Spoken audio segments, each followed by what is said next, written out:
This is a tour of the all-new Ford Mustang, the 7th generation of the combustion engine vehicle, the true Mustang sports vehicle, here with Thomas on Autogefuehl for you. Let's go here. This one here has the bronze pack with the bronze pony and also with bronze wheels. You can get it both for the 2.3-liter EcoBoost and the 5-liter V8.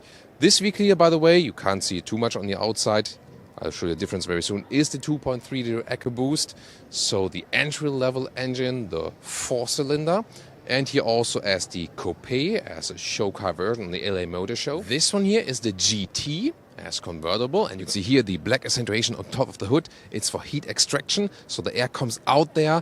It's really not a fake thing or something. The air really comes out there, special here to the 5-liter V8 engines. All the vehicles we show you today have 19-inch wheels. This one in here without the bronze pack. You can see the GT has some sporty accentuations, for example, also the 5-liter badge here. The length has not changed that much, but the styling itself has become a little bit more bold. Interesting here, design line right here that is split and then begins here to the rear once again. And you can get wheels between 17 and 20 inch actually. Rear styling, once again with these typical vertical Mustang lamps, but more three-dimensional shaped in there. I really like it. It looks more modern, more dynamic, but without compromising on the heritage so far. And here this V8 also has these massive exhaust pipes and low-part quad exhaust tips. And talking about massive, this one here tops the GT. This is the so-called Dark Horse, new version, also with the 5-liter V8, but then trimmed higher, up to 500 horsepower. This one here, once again, in the coupe shape. Massive rear wing for the Dark Horse and also a special Dark Horse badge. This is a three-dimensional badge. You can really touch and feel that here. And the exhaust tips are here then in this, I would say, like dark chrome effect. And even more massive here in the front. Look at the lower part especially. So in the styling, you can go from a little bit simpler with the EcoBoost over to stronger with the GT and even stronger than here in the Dark Horse and even sportier.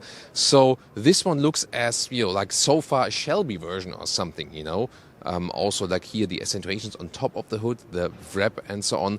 By the way, with the performance pack, even if you go for the normal GT, with performance pack you also get the Magna Ride, the adaptive suspension.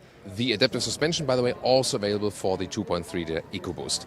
The Dark Horse gets more features, for example, the sport tires, the P0 tires. Yeah, well, maybe shouldn't use them in rain. And the Brembo brakes, you get them with the GT and the Dark Horse. Also massive discs right there, so very sporty styling. And also if you once again continue to the side profile, this one's a very interesting paint effect you see here. When the light comes from the top part, it has this copper shine. We're not allowed to show you under the hood or in the trunk, but we can show you the all-new interior here, digitalized. Left side 12-inch screen, right side 13.2-inch screen. It's a Ford Sync 4 system, but for the visualization they actually use the Unreal gaming engine. Very interesting. And we can also open the vehicle here for you. Here we go. Inside of the doors, everything basically known. This is like a hand-built model actually, so we can, shouldn't touch them anymore probably. Then the Mustang badge right here. Perforation on the seats. The seats are also available with ActiveX material, by the way. This is ActiveX is a leatherette material, and then animal skin on the higher trims actually. Then here on the steering wheel, still real buttons to press. That's good. Seating position and seating comfort is actually pretty much comparable to the outgoing version, so I don't feel a massive difference there. Maybe I would have expected that they optimized the ergonomics a little bit, but I don't feel actually too much difference here, at least at this first test seating here. And the new interior, it looks actually more premium. So far, the Mustang always looked great on the outside and was great price performance and so on. But the interior was always some kind of a let-off, as for build quality and stuff. And the screens, on the one hand, more digitalization doesn't mean necessarily always better. However, in a way, it kind of lifts the modern factor and also the build quality thing with this vehicle in this case. And here we go. And this is the Unreal Engine for the visualizations. And we have seen similar stuff in the Ford Ranger Raptor recently. You can also tune into a review for that. And here you also drag strip mode, for example. So you have different driving modes then, depending on what you want to do. And yeah, that looks really, really fancy, doesn't it? And here on the screen, let's take a look. So this is then the map. Looks definitely more responsive than before. The Ford Sync 4 system is actually pretty cool. Of course, also has Apple CarPlay or Android Auto connection. And you can find a lot of different features in here. Let's take a look here at the vehicle settings. Here, for example, you can have your one-time setting, or whatever you want to have. Temperature unit is here then. You can use it like this, for example, or with plus and minus. And this one here is for the seat heating or the seat cooling then. This one has moved in the screen, not my favorite. I like to have several climate knobs, but this also a thing that they uncluttered everything in this vehicle. Here, there's still a manual volume knob, however. This one can still be controlled. Start-stop engine. And you can see here, it's also coming with manual gearbox, if you like. This one, in this case, then a 6-speed manual gearbox with a very nice short shifting lever. And here we have adaptive cup holders with a similar design. Real handbrake, yes, of course, you need that for rally hooning. And then here on the middle part, there is some more space underneath this armrest. So the most important thing here in the over is really that everything is decluttered and you feel what you see.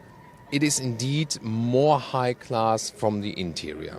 Well, as for the rear, when I'm sitting here, you can see there's hardly any legroom left. So the rear seats here are really just emergency seat.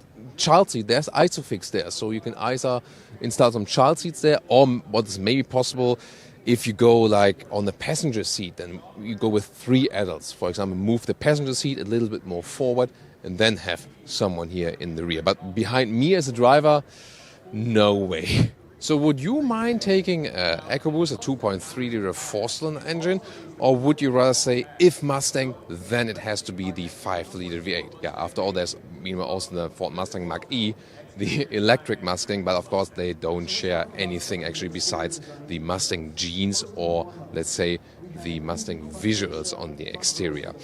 For me, it would always be the convertible, because when there's a car available in 2 versions, yes, the coupe always looks more striking, but the convertible, of course, always just has this plus that you can enjoy everything even more.